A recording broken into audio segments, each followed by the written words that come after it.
तो periodic variation में जो हम बात कर रहे थे वो आईपी के इफेक्ट के बारे में था, और अब हम जो इफेक्ट देख रहे हैं फिर से वही नाम दिया गया ट्रांजिशन कॉन्ट्रैक्शन का इम्पैक्ट। दो एग्जाम्पल एल्यूमिनियम और गैलियम जहां पर ये इफेक्ट दिखाई देता है। क्या कहते हैं हम इनके अंदर कि एल्यूमिनियम और गैलियम में अगर नोटिस करें तो हम कहते हैं कि गैलियम के लिए आईपी की वैल्यू ज्यादा होती है एज कंपेयर टू एल्यूमिनियम। क्यों कहा गया? क्योंकि डी की शील्डिंग कमजोर थी और नाम दिया था ट्रांजिशन कॉन्ट्रैक्शन। नेक्स्ट वन हम कंपेयर करें अब 4D और 5D सीरीज में, तो देखो क्या कहा जाएगा। दो पॉइंट जो एक साथ में कंपेयर कर रहा हूं, एक तो मैंने साइज के लिए लिया और दूसरा मैंने लिया आईपी के लिए। अब अगर कंपैरिजन लिखें तो हमने ये सीरीज ली 3D, 4D और 5D सीरीज। जैसा कि हम जानते हैं कि जब साइज का सीक्वेंस आप बनाते हो तो 3D से 4D जाने पर साइज का वैल्यू बढ़ रहा होता है, क्योंकि नीचे की तरफ जाने पर साइज बढ़ेगा।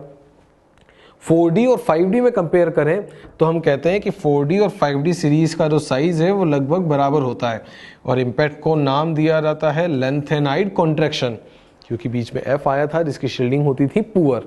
अब आईपी का कंपैरिजन देखें तो क्या कहेंगे, 3D से 4D जाने पर साइज बढ़ रहा था, और साइज बढ़ेगा तो आईपी का वैल्यू कम हो जाएगा, तो हम कहेंगे 3D का आईपी ज़्यादा और 4D का आईपी कम है। आगे कंपेयर करें 4D और 5D में, तो अब हम कहेंगे साइज तो ऑलमोस्ट इक्वल हो गया। अब जब साइज बराबर हो गया तो फैक्टर जो लगेगा वो होगा Z इफेक्टिव का। क्या कहेंगे, 4D और 5D में से 5D वाले का Z इफेक्टिव ज़्यादा है। लॉजिक कहा जाएगा क्योंकि 5D से पहले इलेक्ट्रॉन एंटर किया था F में, और 4F में F की शील्डिंग होती है पुअर।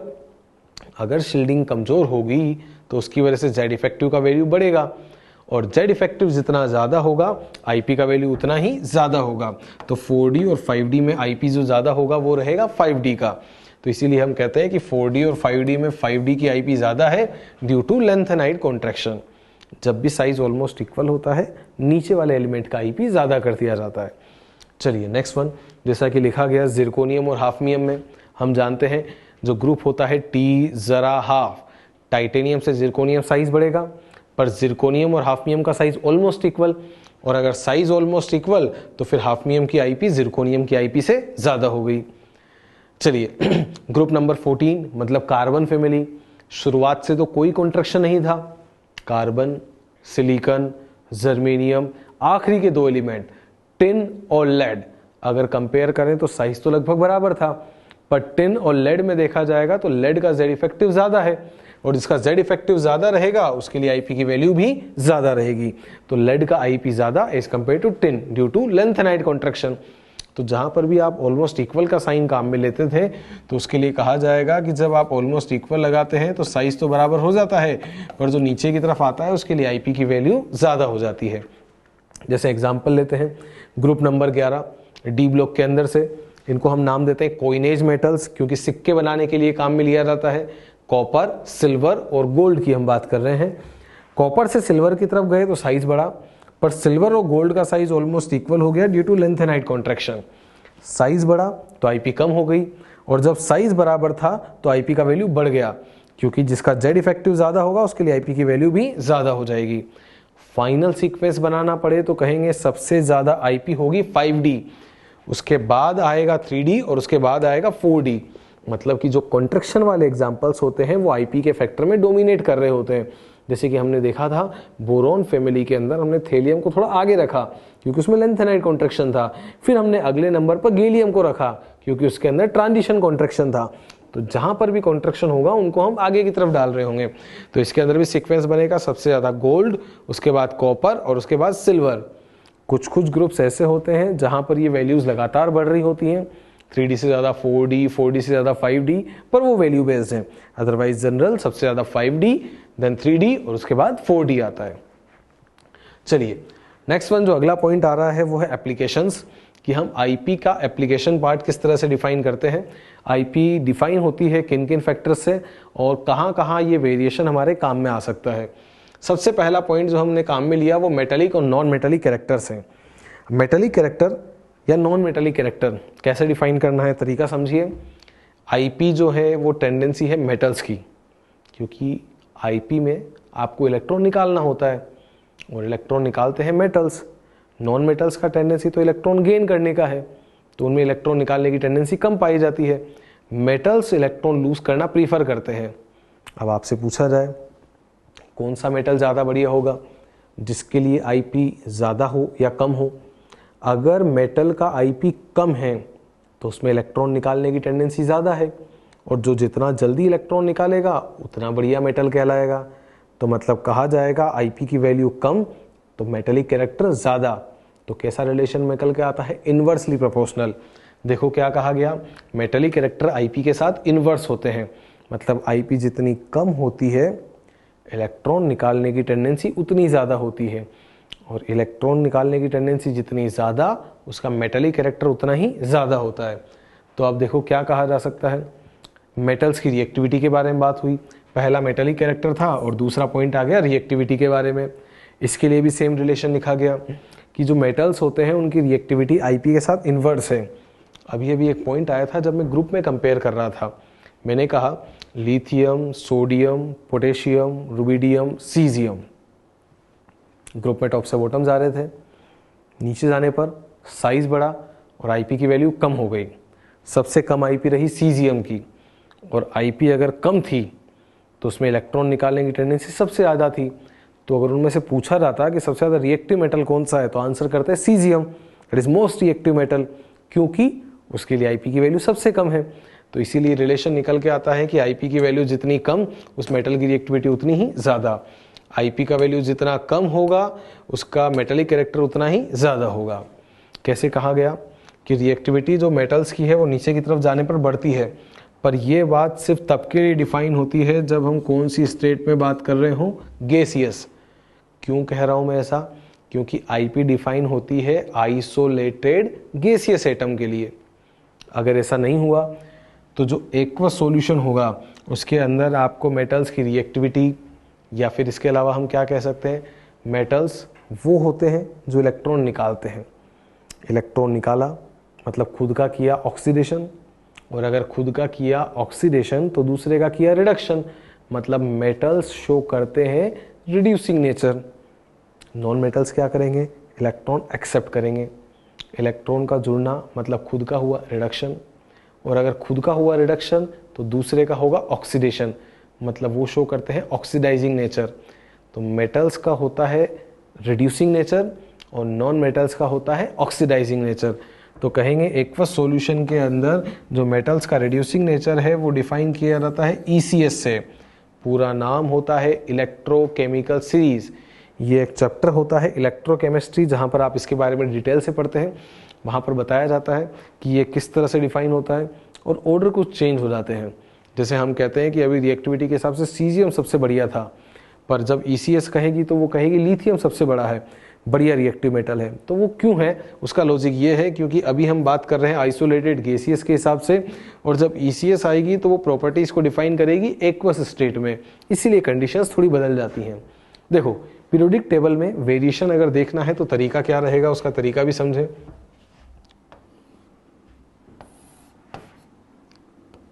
मूव करने के दो तरीके, लेफ्ट से राइट, टॉप से बॉटम।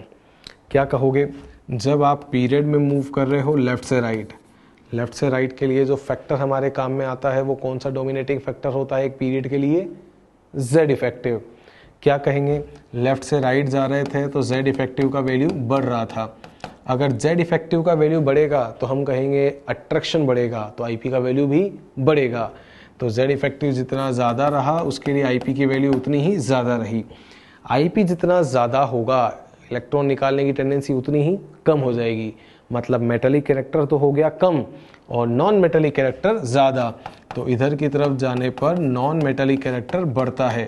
जैसा कि आप देखते हो कि यहाँ पर फ्लोरीन आता है, क्या आपको पता है वो सबसे बढ़िया नॉन मेटल है क्योंकि उसके लिए आईपी की वैल्यू ज़्यादा हो गई है। नेक्स्ट वन, जब आप मूव कर रहे हो एक ग्रुप के अंदर टॉप से बॉटम की तरफ, ग्रुप में टॉप से बॉटम की तरफ जाने पर हम कहेंगे नीचे जा रहे हो, साइज क्या होगा, बढ़ेगा।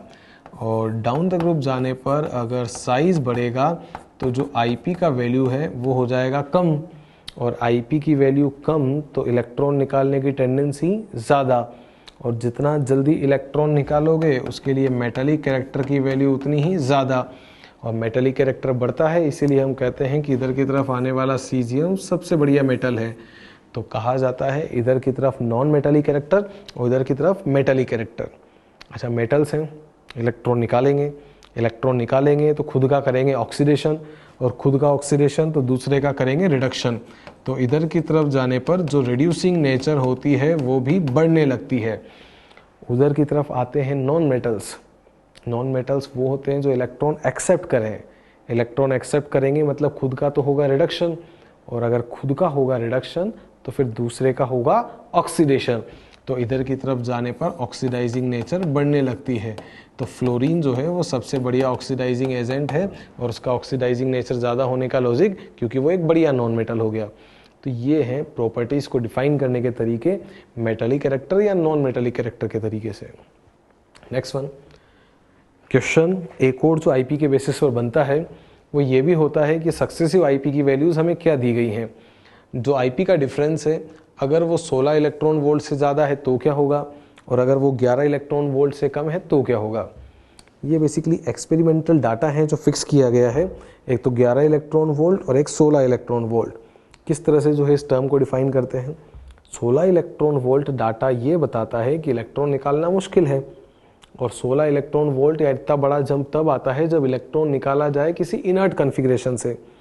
अब अगर इनर्ट से निकाला है तो इलेक्ट्रॉन निकालने की ज़रूरत ही नहीं है, और ज़रूरत ही नहीं है इसीलिए हम कहते हैं कि जो लोअर ऑक्सीडेशन स्टेट होगा वो ज़्यादा स्टेबल होगा। जैसे कि फॉर एग्जांपल Na से बनाया था Na+, और Na+ से बनाया Na+2। जब आपने पहला इलेक्ट्रॉन निकाला तो कोई दिक्कत नहीं, पर जब आपने Na+ में से इलेक्ट्रॉन निकाला तो जंप बहुत ज़्यादा आया। अच्छा, Na+ में से जंप ज़्यादा बड़ा क्यों आया, क्योंकि Na+ का कन्फिग्रेशन हो गया है एक इनर्ट गैस जैसा। Na+ के अंदर 10 इलेक्ट्रॉन है, 10 इलेक्ट्रॉन पर एक इनर्ट गैस आती है वो है नियोन, और अगर आप इनर्ट गैस में से इलेक्ट्रॉन निकालोगे तो आपको आईपी की वैल्यू ज़्यादा लगेगी, इसीलिए वहाँ जंप 16 से ज़्यादा आया। दूसरा पॉइंट, अगर आपको पता चला कि वो 11 इलेक्ट्रॉन वोल्ट से कम है तो फिर हम कहेंगे हायर ऑक्सीडेशन स्टेट ज़्यादा स्टेबल है। 11 से कम आया मतलब इलेक्ट्रॉन आसानी से निकला, और इलेक्ट्रॉन आसानी से निकल रहा है तो उसका मतलब ये इंडिकेट होता है कि अभी तक कोई स्टेबल कन्फिग्रेशन नहीं पहुंचा, इसीलिए आसानी से निकाल पा रहे हो, और आसानी से निकाल पा रहे हो तो मतलब उनके लिए जो है वो जो हायर वाला चार्ज आएगा वो ज़्यादा स्टेबल होगा, क्योंकि अभी तक जो इलेक्ट्रॉन निकले वो तो आसानी से निकल गए। जैसे ही कभी इनर्ट में से निकालोगे तो आपको वैसे ही बहुत बड़ा जंप देना पड़ेगा, तो वो ऑटोमेटिक 16 से ज़्यादा होगा। जैसे कि फॉर एग्जांपल जो मैग्नीशियम+2 है ये ज़्यादा स्टेबल होता है क्योंकि अभी तक आईपी 11 इलेक्ट्रॉन वोल्ट से कम आ रही है। क्यों कम आ रही है, क्योंकि जब Mg से Mg+1 बनाया इलेक्ट्रॉन आसानी से निकला, Mg+1 से +2 बनाया आसानी से निकला, अभी तक तो कोई दिक्कत नहीं है। अच्छा, Mg+2 से निकालोगे मुश्किल होगा। क्यों मुश्किल होगा, क्योंकि Mg+2 अब इनर्ट हो गया, अब आईपी की वैल्यू ज़्यादा लगेगी, इसीलिए कहा जाएगा जब तक लोअर डिफरेंस आ रहे हैं 11 से कम आसानी से निकालो, हायर वाला स्टेबल है। जब भी स्टेबल में से निकलेगा तो ये जो जंप होगा ये 16 से ज़्यादा आएगा, और 16 से ज़्यादा मतलब लोअर वाला स्टेबल है। तो 16 इलेक्ट्रॉन वोल्ट या उससे ज़्यादा पे लोअर, और 11 इलेक्ट्रॉन वोल्ट या उससे कम पर हायर, और 11 और 16 के बीच में आ जाता है तब के लिए केस ये बनता है जैसे कि फॉर एग्जांपल हाफ फिल्ड या फुल फिल्ड, तो वो वाले कन्फिग्रेशंस भी थोड़े स्टेबल होते हैं, तो उस केस में भी लोअर वाले को प्रायोरिटी दे दी जाती है। तो ये इस तरह का एग्जांपल जब आपको आईपी की वैल्यू दी जाए तब के लिए अप्लाई होता है। नेक्स्ट वन, आप जो है आईपी के बेसिस पर ये बता सकते हैं कि उसके वैलेंस शेल में कितने इलेक्ट्रॉन हैं। वैलेंस शेल मतलब आउटर मोस्ट शेल, और आउटर मोस्ट शेल के इलेक्ट्रॉनों को निकालने के लिए तरीका होता है कि नंबर ऑफ वैलेंस इलेक्ट्रॉन जो होता है वो number of lower values of IP को बताता है पहले जंप के लिए। मतलब कि आईपी की वैल्यूज में जंप तभी आएगा जब आप स्टेबल में से निकालने जाओगे। जैसे कि फॉर एग्जांपल आप इस चीज़ को समझें, कहा गया कन्फिग्रेशन जो यहाँ पर लिखा है वो लिखा गया है 1s2, नेक्स्ट वन लिखा है 2s2, उसके बाद लिखा है 1s2, 2s2, 2p6, और उसके बाद मैंने लिखा है 3s2। ये कन्फिग्रेशन सामने इंडिकेट हुआ है। अब ज़रा इसके अंदर देखना, जो कन्फिग्रेशन सामने लिखे हैं आपको दिखाई देगा। अगर आपसे पूछा जाए कि इसके आउटर मोस्ट शेल में कितने इलेक्ट्रॉन हैं तो मैं कहूँगा इसके आउटर मोस्ट शेल में 2 इलेक्ट्रॉन है। 3s2 इसका आउटर मोस्ट शेल है, और अगर मैं इन दोनों इलेक्ट्रॉनों को निकाल देता हूँ तो यहाँ पर जो कन्फिग्रेशन बनता है 1s2, 2s2, 2p6, ये एक इनर्ट गैस का कन्फिग्रेशन है जिसको हम नाम देते हैं नियॉन। अब अगर आपसे कहा जाए कि क्या नियॉन में से इलेक्ट्रॉन निकालना चाहेगा, तो इलेक्ट्रॉन अगर आप निकालने की कोशिश करोगे तो वैसे तो ये अलाउ ही नहीं करेगा क्योंकि वो एक इनर्ट गैस है। उसके बावजूद भी अगर आपने कोशिश की तो इलेक्ट्रॉन निकलेगा, पर उसके लिए आईपी की वैल्यू बहुत ज़्यादा आएगी। बहुत ज़्यादा आईपी का वैल्यू आने का मतलब है आपको यहाँ पर एक सडन जंप देखने को मिलेगा। कितने इलेक्ट्रॉनों के बाद देखने को मिला? 2 के बाद। मतलब इसके वैलेंस शेल में कितने इलेक्ट्रॉन थे? 2। तो हमेशा ध्यान रखें, जंप तभी आता है जब इलेक्ट्रॉन को निकाला जाता है इनर्ट कन्फिग्रेशन में से। हाफ और फुल के लिए आपने देखा था कि ज़्यादा बड़ा जंप नहीं आएगा क्योंकि उनका आईपी अपने अगल बगल वाले एलिमेंट से ही ज़्यादा होता है। सबसे बड़ा जंप तो तभी आता है जब वो इनर्ट कन्फिग्रेशन को ऑक्यूपाई करे। तो जैसे इस एग्जांपल में जंप आएगा 2 के बाद, क्योंकि 2 के बाद इस एलिमेंट का कन्फिग्रेशन बन जाएगा इनर्ट गैस नियॉन जैसा, और नियॉन के लिए आईपी की वैल्यू बहुत ज़्यादा होगी। इस एग्जाम्पल को हम अप्लाई करते हैं। सामने एक क्वेश्चन लिखा गया है जिसके लिए हम इस चीज़ को अप्लाई कर रहे हैं। ज़रा क्वेश्चन को समझें। सामने कुछ आईपीज दिए हैं और इधर की तरफ उन एलिमेंट्स के कन्फिग्रेशन दिए हैं। वैलेंस इलेक्ट्रॉनिक कन्फिग्रेशन है और उनके लिए सक्सेसिव आईपी है। चेक करना, इसके वैलेंस शेल में 1 इलेक्ट्रॉन है, यहाँ पर 2 है, यहाँ पर 3 है और यहाँ पर 4 है। तो इन वैलेंस शेल के इलेक्ट्रॉन्स के करस्पॉन्डिंग कहाँ पर जंप आया होगा ज़रा चेक करें। 19, 27, 36, 48 और उसके बाद ये वैल्यू एकदम से हो गई 270। मतलब एक जंप आया। 4 वैल्यूज़ के बाद जंप आया, मतलब फर्स्ट, सेकंड, थर्ड और फोर्थ इलेक्ट्रॉन तो निकल गया, पर जब आप 5वां निकालने गए तो आप इनर्ट पे पहुंच गए। मतलब कहा जाएगा इसके वैलेंस शेल में कितने इलेक्ट्रॉन हैं? 4। ये है NS2 टाइप का कन्फिग्रेशन। अगले वाले को नोटिस करें, 16, 28, 34। आप देख रहे होंगे सक्सेसिव आईपी बढ़ रही है। तो हमेशा का रूल है, ऑलवेज IP1 से बड़ा IP2 और IP2 से बड़ा IP3 होता है। पर उसके बाद आप देखेंगे कि एकदम से वैल्यू हो गया 260, मतलब एक जंप आया। 3 आईपी के बाद जंप आया, मतलब इसके वैलेंस शेल में नंबर ऑफ इलेक्ट्रॉन हो जाएंगे 3। नेक्स्ट वन, अगला नोटिस करें, 18, 26 और उसके बाद वैल्यू हो गई 230। मतलब कितनी वैल्यू उसके बाद जंप आया? 2 के बाद। मतलब इसके वैलेंस शेल में नंबर ऑफ इलेक्ट्रॉन होंगे 2, मतलब ये सेकंड के करस्पॉन्डिंग हुआ। लास्ट ऑप्शन में देखें, 14 और उसके बाद 200, मतलब 1 के बाद जंप आया और 1 के बाद जंप आया, मतलब इसके वैलेंस शेल में इलेक्ट्रॉन हो गया 1। तो आंसर देखें, फर्स्ट के करस्पॉन्डिंग आंसर आ रहा है S, अगला आ रहा है R, उसके बाद आ रहा है Q और उसके बाद आ रहा है P। तो सक्सेसिव वैल्यूज ऑफ आईपी में जंप तभी आता है जब वो इनर्ट से निकले, और जंप से पहले निकलने वाले इलेक्ट्रॉन्स वैलेंस शेल के करस्पॉन्डिंग होते हैं। चलिए नेक्स्ट वन, कुछ आईपी के लिए सीक्वेंस जमाने का क्वेश्चन है। आप एलिमेंट्स की पोजीशन देखते चलें, किस तरह का क्वेश्चन है, कहाँ जमाना है, और उसके बाद इनका सीक्वेंस देखें। फर्स्ट वन लिखा गया है, पहले वाले को नोटिस करते हैं। ऑक्सीजन है, फ्लोरीन है, सल्फर एंड क्लोरीन है। ज़रा नोटिस करना, ये हैं सेकंड पीरियड के एलिमेंट और ये हैं थर्ड पीरियड के एलिमेंट। क्या कहोगे? ग्रुप में जब आप ऊपर से नीचे जाते हो साइज़ बढ़ता है और साइज़ बढ़ने पर आईपी की वैल्यू कम हो जाती है। मतलब हम कहेंगे ऑक्सीजन का ज़्यादा है सल्फर से और फ्लोरीन का ज़्यादा है क्लोरीन से। बाकी अब इन दोनों में कंपेयर करें तो क्या कहा जाएगा? लेफ़्ट से राइट। लेफ़्ट से राइट मूव करने पर जेड इफेक्टिव की वैल्यू बढ़ती है और जेड इफेक्टिव की वैल्यू बढ़ने पर आईपी का वैल्यू भी बढ़ेगा। मतलब ऑक्सीजन और फ्लोरीन में ज़्यादा होगा फ्लोरीन, सल्फर और क्लोरीन में ज़्यादा होगा क्लोरीन। तो फाइनल सीक्वेंस अगर मैं इनका बनाना चाहूँ तो कुछ ऐसा ऑर्डर बन के आ रहा है कि यहाँ पर जो आईपी है वो हाईएस्ट है फ्लोरीन, फिर ऑक्सीजन, देन क्लोरीन और फिर sulphur. This one is final order, fluorine then oxygen then chlorine और फिर सल्फर। सेकेंड पीरियड वाले सबसे आगे, उसके बाद थर्ड वाले, और उनको जमाया जेड इफेक्टिव से। नेक्स्ट वन, सेकेंड वाले के लिए सॉल्यूशन बनाते हैं। चेक करना, लिखा गया है फ्लोरीन, क्लोरीन, ब्रोमीन और आयोडीन। क्या कहेंगे? ग्रुप में जा रहे हो ऊपर से नीचे और ऊपर से नीचे जा रहे हो तो साइज़ बढ़ रहा है, और अगर साइज़ बढ़ेगा तो आईपी का वैल्यू कम हो जाएगा। सबसे ज़्यादा आईपी किसका हुआ? फ्लोरीन, उसके बाद क्लोरीन, फिर ब्रोमीन और फिर आयोडीन। तो ये सीक्वेंस बन के आ गया। सेकेंड के लिए हमें कोई दिक्कत नहीं हुई। चलिए नेक्स्ट वन, जो तीसरा एग्जाम्पल है उसके अंदर आपको दिया है बेरिलियम, बोरोन, कार्बन, नाइट्रोजन। एक पीरियड के एलिमेंट लिखे हैं। पीरियड का तरीका क्या होता है, लेफ्ट से राइट जा रहे हो, जेड इफेक्टिव बढ़ेगा, जेड इफेक्टिव बढ़ेगा, आईपी का वैल्यू भी बढ़ेगा। पर काम की बात यह है कि वहाँ पर बेरिलियम लिखा है और बेरिलियम का कन्फिग्रेशन होता है स्टेबल, क्योंकि उसका कन्फिग्रेशन है 2s2 और 2s2 होने की वजह से उसका आईपी बढ़ेगा। कन्फिग्रेशन के हिसाब से अगर मैं देखता हूँ तो ये beryllium, boron, carbon, nitrogen, configuration था 2s2, 2p1, 2p2, 2p3।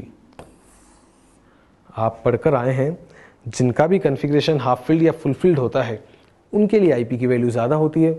सबसे ज़्यादा नहीं होती, पर तब तक ज़्यादा होती है जब तक कि एटॉमिक नंबर का डिफरेंस चल रहा हो 1 का। तो बेरिलियम को आगे डालना होगा, बेरिलियम को आगे डालना होगा बस बोरोन से, क्योंकि इनके बीच में आईपी का डिफरेंस यानी एटॉमिक नंबर का डिफरेंस 1 का चलेगा। तो सीक्वेंस बन के आया, सबसे पहले बोरोन, उसके बाद बेरिलियम, फिर आया कार्बन और उसके बाद आया नाइट्रोजन। ये सीक्वेंस रहा। फोर्थ वन एग्जाम्पल देखते हैं, N-3 O-2 F-। क्या समझते हैं आप, ये तीनों के तीनों एलिमेंट जो हैं इन सब के अंदर आउटर मोस्ट शेल में नंबर ऑफ इलेक्ट्रॉन सेम है, सभी के पास 8 है, ऑक्टेट हो गया। और ये एक इनर्ट गैस के जैसा कन्फिग्रेशन बन गया नियोन, मतलब सभी के इलेक्ट्रॉन्स अगर बराबर होंगे तो इन सबको नाम दिया जाएगा आइसो इलेक्ट्रॉनिक। अब अगर इलेक्ट्रॉन सेम है तो हम क्या कहेंगे, सब आइसो इलेक्ट्रॉनिक हों या एक ही एटम के बने हुए आयंस हों तो फैक्टर अप्लाई किया जाता है जेड इफेक्टिव। पॉजिटिव चार्ज जितना ज़्यादा जेड इफेक्टिव की वैल्यू उतनी ही ज़्यादा, और नेगेटिव चार्ज ज़्यादा तो जेड इफेक्टिव कम। तो आंसर आएगा सबसे ज़्यादा आईपी F-, फिर O-2, फिर N-3। ये आ गया आंसर। चलिए 5वें एग्जाम्पल को देखें, Li+ हीलियम जैसा, नेक्स्ट वन पे हीलियम ही है, और बेरिलियम +2 भी हीलियम जैसा, मतलब ये सब बन चुके हैं इनर्ट कन्फिग्रेशन हीलियम जैसे। और हीलियम जैसा बनने का मतलब सारे के सारे नंबर ऑफ इलेक्ट्रॉन बराबर रखते हैं, that is known as isoelectronic. और आइसो इलेक्ट्रॉनिक है तो अब देखो क्या तरीका रहेगा। ये सॉल्यूशन जो हमने बनाया था 3rd का था, और अब हम सॉल्यूशन जो बना रहे हैं ये हो जाएगा 5th एग्जाम्पल के लिए। 5वें एग्जाम्पल के लिए तरीका देखो क्या होगा, आइसो इलेक्ट्रॉनिक जिसपे पॉजिटिव चार्ज ज़्यादा उसके लिए जेड इफेक्टिव की वैल्यू भी ज़्यादा। तो सबसे ज़्यादा आईपी की वैल्यू होगी बेरिलियम +2, उसके बाद रहेगा Li+, और उसके बाद आएगा हीलियम। ये आंसर निकल के आ गया। आप देखते होंगे, आपने सुना भी होगा कि इनर्ट गैस की आईपी ज़्यादा होती है, और इनर्ट गैसेस में भी सबसे ज़्यादा आईपी रखने वाला हीलियम ही है। क्यों हीलियम है, क्योंकि उसका साइज सबसे छोटा है, और अगर साइज छोटा है तो आईपी की वैल्यू सबसे ज़्यादा है। तो पूरी पीरियोडिक टेबल के अंदर एलिमेंट्स में देखेंगे तो हाईएस्ट आईपी रखने वाला हीलियम ही है। पर आयंस बनाओगे तो आइसो इलेक्ट्रॉनिक की वजह से हीलियम से ज़्यादा Li+, और Li+ से भी ज़्यादा बेरिलियम +2 हुआ। अगला देखें, एक ही एटम के बने हुए आयंस, फिर से जेड इफेक्टिव, सबसे ज़्यादा रहेगा Mn+4, उसके बाद Mn+3 और उसके बाद Mn+2। तो ये एग्जाम्पल और उनको अप्लाई करने के तरीके थे जब हम आईपी की बात कर रहे हैं। नेक्स्ट क्वेश्चन देखिए, ये आया हुआ क्वेश्चन भी है, 1-2 बार एग्जाम में कॉम्पिटिटिव एग्जाम की दृष्टि से इसको इंपॉर्टेंट मार्क करें क्योंकि ये पूछ चुका है 1-2 बार। क्वेश्चन देखो क्या कहता है, क्वेश्चन हमसे कहता है कि आपको 3 एलिमेंट का आईपी दिया है, सोडियम, मैग्नीशियम और सिलिकॉन का, तो आपको बताना है इनमें से एल्यूमिनियम का क्या होगा। आप चेक करें पोजीशन क्या बोलता है, सोडियम, मैग्नीशियम, एल्यूमिनियम और सिलिकॉन। वैसे तो एक पीरियड में है पर कन्फिग्रेशन पे भी डिपेंडेंसी होती है, इसलिए उसको भी चेक करें। सोडियम का कन्फिग्रेशन होता है 3s1, मैग्नीशियम का कन्फिग्रेशन है 3s2, एल्यूमिनियम का कन्फिग्रेशन है 3p1 और सिलिकॉन का कन्फिग्रेशन है 3p2। मैग्नीशियम यहाँ पर एक फुल फिल्ड कन्फिग्रेशन ऑक्यूपाई कर रहा है, और आप जानते हैं जिसका कन्फिग्रेशन फुल फिल्ड या हाफ फिल्ड होता है उसकी आईपी अपने आसपास वाले एलिमेंट के रेस्पेक्ट में ज़्यादा होती है। अब अगर मैं लेफ्ट से राइट जमाऊंगा तो मैं कहूँगा सबसे कम आईपी रखने वाला तो रहा सोडियम, उससे ज़्यादा आईपी रखने वाला होगा एल्यूमिनियम, उसके बाद आएगा मैग्नीशियम और सबसे आगे आएगा सिलिकॉन। ये सीक्वेंस बनने वाला है, सोडियम, एल्यूमिनियम, मैग्नीशियम और फिर सिलिकॉन। अब आईपी की वैल्यूज चेक करें, सोडियम के लिए दिया है 496, मैग्नीशियम के लिए दिया है 737 और सिलिकॉन के लिए दिया है 786। ज़रा चेक करें एल्यूमिनियम का आईपी क्या होगा। एल्यूमिनियम का आईपी सोडियम से तो ज़्यादा पर मैग्नीशियम से कम, मतलब 496 से ज़्यादा पर 737 से कम होगा। आंसर चेक करें, क्या आंसर आने वाला है? क्या 760 आ सकता है? नहीं, ज़्यादा हो गया। 756 ज़्यादा हो गया। 986 ज़्यादा हो गया। इन दोनों के बीच में आने वाली वैल्यू मतलब 577 इसका आंसर होगा, क्योंकि सोडियम से तो ज़्यादा आना है पर मैग्नीशियम से कम आने वाला है। चलिए नेक्स्ट वन अगला क्वेश्चन जो लिखा है उस पर नोटिस करें। क्वेश्चन ने कहा इनमें से कौन ऐसा है जिसके लिए IP2 से ज़्यादा IP1 का वैल्यू होगा, मतलब सेकेंड IP तो कम रहे और फर्स्ट IP ज़्यादा हो। मैग्नीशियम स्टेबल है, फुलफिल्ड, नियोन स्टेबल है, इनर्ट, कार्बन तो नॉर्मल एलिमेंट है, और फिर नन ऑफ दीज का ऑप्शन भी दिया है। आप देख सकते हो वैसे तो स्टेबल कन्फिग्रेशन नियोन का काफ़ी ज़्यादा है क्योंकि वो एक इनर्ट गैस है, और जो स्टेबल होगा IP की वैल्यू हाईएस्ट होगी, मतलब इलेक्ट्रॉन निकालना तो बहुत मुश्किल होगा, मतलब इसका तो पहला IP ही बहुत ज़्यादा हुआ। पर क्या वो पहला IP दूसरे IP से ज़्यादा हो सकता है? हमें शुरुआत में बात करनी होगी जब हमने पीरियोडिक टेबल को डिफाइन किया था, वहाँ पर हमने बात की थी सक्सेसिव IP की, और कहा था कि वहाँ ऑलवेज ट्रू होता है। ऑलवेज ट्रू होने का मतलब सक्सेसिव IP की वैल्यू हमेशा बढ़ती जाती है। बढ़ते जाने का मतलब ये था कि हम यहाँ से कह सकते हैं IP1 से बड़ा होता है IP2, और IP2 से बड़ा होता है IP3, और उसके बगल में हमने लिखा था ऑलवेज, मतलब ये हमेशा सही है, इसमें कभी भी कोई एक्सेप्शन नहीं हो सकता। मतलब IP1 से बड़ा IP2 हमेशा आने वाला है, और कोई भी एलिमेंट ऐसा नहीं होगा जिसके लिए सेकेंड IP की वैल्यू कम और फर्स्ट IP की वैल्यू ज़्यादा हो, मतलब यहाँ पर नन ऑफ दीज हो सकता है। तो ये तरीके हैं IP को कंपेयर करने के लिए, और उनके बेसिस पर हम आंसर इंडिकेट करते हैं। टाइप ऑफ क्वेश्चन हो सकते हैं, कहाँ कहाँ इसको अप्लाई किया है। हाँ, वहाँ ध्यान रखना होता है जहाँ कॉन्ट्रैक्शन लगते हैं। एक तो F की शील्डिंग की वजह से लगता है लेंथेनाइड, और D की वजह से लगता है ट्रांजिशन, और जब भी कॉन्ट्रैक्शन लगता है साइज तो लगभग बराबर हो जाते हैं, तो वहाँ पर फैक्टर होता है कि नीचे वाले के लिए IP की वैल्यू ज़्यादा हो जाती है। ये फैक्टर अप्लाई करते हुए आंसर दिया जाता है। IP के बाद नेक्स्ट वेरिएशन वाला जो पॉइंट आता है उसको हमने नाम दिया है इलेक्ट्रॉन एफिनिटी, या उसी के लिए एक और टर्म जो हम काम में लेते हैं उसे नाम दिया जाता है electron gain enthalpy. Electron affinity मतलब इलेक्ट्रॉन के लिए अट्रैक्शन की बात हुई, और इलेक्ट्रॉन गेन एंथैल्पी मतलब उस इलेक्ट्रॉन के एडिशन के टाइम पर एंथैल्पी मतलब डेल्टा H का जो चेंज आया उसको नाम दिया इलेक्ट्रॉन गेन एंथैल्पी। अब देखो डिफाइन करने का तरीका क्या रहेगा इसको। जैसे हमने पहले बात की थी IP में हमने एक इलेक्ट्रॉन को निकाला था, अब हम यहाँ पर एक इलेक्ट्रॉन को ऐड कर रहे हैं। न्यूक्लियस जो कि सेंटर पार्ट पर है पॉजिटिव चार्ज, और बाहर की तरफ से इलेक्ट्रॉन आ रहा है, इस इलेक्ट्रॉन के ऊपर है नेगेटिव चार्ज। यहाँ पर प्लस है और वहाँ पर माइनस है, अपोजिट आयन है, इसी वजह से इनके बीच में अट्रैक्शन लगा, और अट्रैक्शन लगा तो इसकी वजह से यहाँ पर कुछ एनर्जी रिलीज हो गई, और इसी रिलीज होने वाली एनर्जी को नाम दिया जाता है इलेक्ट्रॉन एफिनिटी। मतलब हम कहते हैं कि एटम में जब आप इलेक्ट्रॉन ऐड करते हो तो एंथैल्पी का चेंज, एंथैल्पी का जो चेंज था यानी कि डेल्टा HEG कैसे डिफाइन करते हैं, इलेक्ट्रॉन गेन एंथैल्पी, मतलब इलेक्ट्रॉन को गेन करते टाइम पर एंथैल्पी का चेंज जो होता है उसको हम रिप्रेजेंट करते हैं डेल्टा HEG से, और इस प्रोसेस के अंदर एनर्जी रिलीज करने वाला जो टर्म है उसको हम नाम देते हैं इलेक्ट्रॉन एफिनिटी। जब आप निकाल रहे थे इलेक्ट्रॉन को तो आपको एनर्जी देनी पड़ी थी, और जब आपने वापस से जोड़ा इलेक्ट्रॉन को तो अब की बार एनर्जी रिलीज हो गई। मतलब जब न्यूक्लियस उसको अपनी तरफ खींच रहा है तो अट्रैक्शन की वजह से एनर्जी रिलीज वाला जो प्रोसेस है वो कहलाता है इलेक्ट्रॉन एफिनिटी। क्या कहा गया, amount of energy release during the addition of electron in an isolated gaseous atom. क्या आपने नोटिस किया, ये फिर से वही टर्म जो हम काम में लेते थे IP के लिए वो डिफाइन हुई है। आइसोलेटेड सिंगल एटम होना चाहिए, और गैसियस स्टेट में हो तो उस टाइम पर इलेक्ट्रॉन एडिशन पर जो रिलीज करने वाली एनर्जी है उस प्रोसेस को हम नाम देते हैं इलेक्ट्रॉन एफिनिटी। X एक आइसोलेटेड भी है और गैसियस एटम भी है, और उसमें आपने इलेक्ट्रॉन ऐड करके X- बनाया, और इस तरह से एनायन बनाने का तरीका इलेक्ट्रॉन एफिनिटी कहलाया। जनरली पहला इलेक्ट्रॉन आइसोलेटेड एटम में जब आप जोड़ते हो तो वो एक एक्सोथर्मिक प्रोसेस होता है। मतलब हम कह सकते हैं कि फर्स्ट इलेक्ट्रॉन का एडिशन जब आप करते हो तो डेल्टा एच की वैल्यू नेगेटिव आती है। पर हाँ, इस चीज़ को ध्यान रखें, यहाँ पर हमने जनरली लिखा।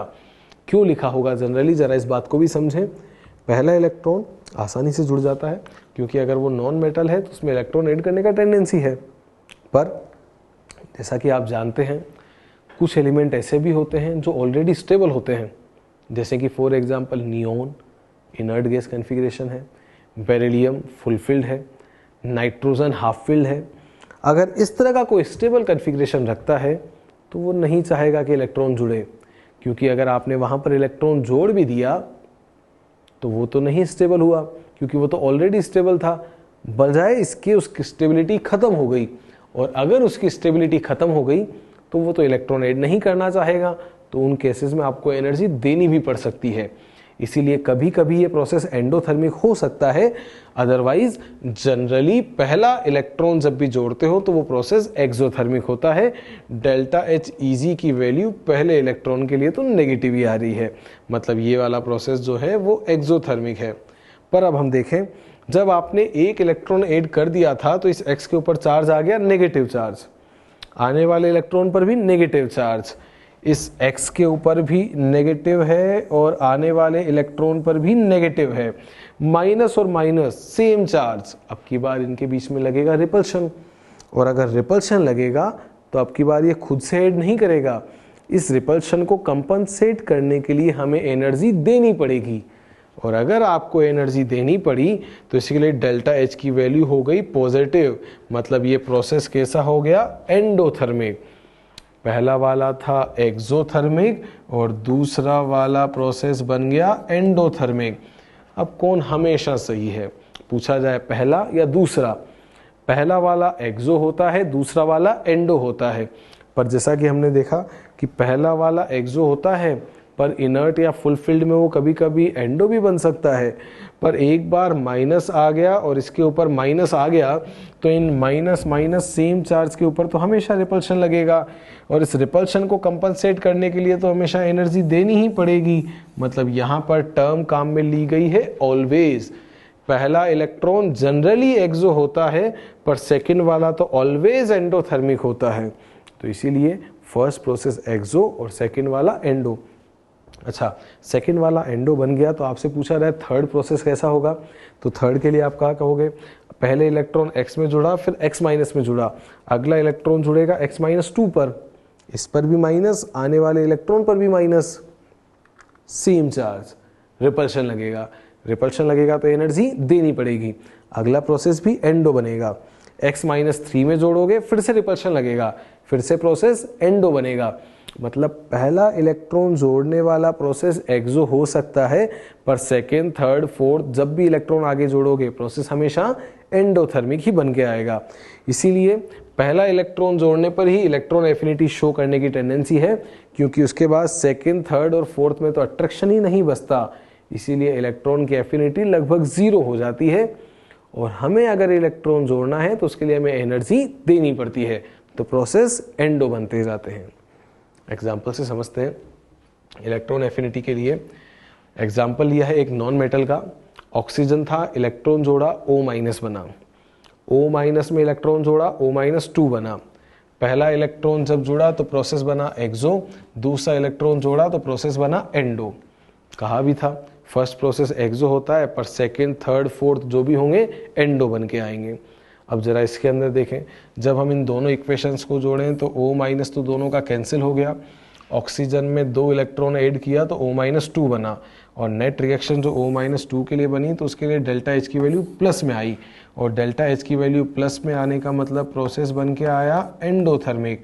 मतलब यहाँ से एक टर्म डिफाइन हुई कि जब भी आप एक से ज़्यादा इलेक्ट्रॉनों का एडिशन करते हो तो वो पॉली नेगेटिव एनायन का बनना, क्या कहा मैंने, पॉली नेगेटिव एनायन का बनना एक ऑलवेज एंडोथर्मिक प्रोसेस होता है। क्यों हुआ ऐसा, पहला जोड़ा तो एक्सो था, दूसरा जोड़ा तो एंडो था, पर पहले वाले की वैल्यू कम थी और दूसरे वाले की वैल्यू ज़्यादा थी। दूसरे वाले की वैल्यू ज़्यादा क्यों हुई, क्योंकि इसके माइनस और इसके माइनस, इन सेम चार्ज के माइनस के बीच में रिपल्शन जब लगता है तो इस रिपल्शन को कंपनसेट करने के लिए जो एनर्जी देनी पड़ती है ये पहले वाले के रेस्पेक्ट में ज़्यादा ही होती है, इसीलिए प्रोसेस हमेशा एंडोथर्मिक बन के आते हैं। जैसे कि हमने यहाँ पर लिखा, कभी भी आपको अगर इस तरह के एग्जाम्पल लिखे मिलें, formation of poly negative anion, जैसे कि O-2 N-3 C-4, इन सब का बनना हमेशा कैसा प्रोसेस रहेगा? एंडोथर्मिक। क्यों कहा गया? ऑक्सीजन में पहला जोड़ा एक्सो, पर दूसरा जोड़ा तो एंडो। नाइट्रोजन है, अच्छा नाइट्रोजन में तो काम की बात यह है कि नाइट्रोजन में तो पहला वाला भी एंडो ही है क्योंकि वो तो हाफ फिल्ड था, दूसरा भी एंडो, तीसरा भी एंडो।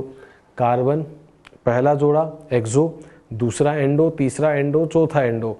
तो इस तरह से पॉली नेगेटिव एनायन जिन पर एक से ज़्यादा माइनस हो, कभी भी अगर उनको जोड़ोगे तो प्रोसेस हमेशा एंडोथर्मिक ही बन के आएंगे।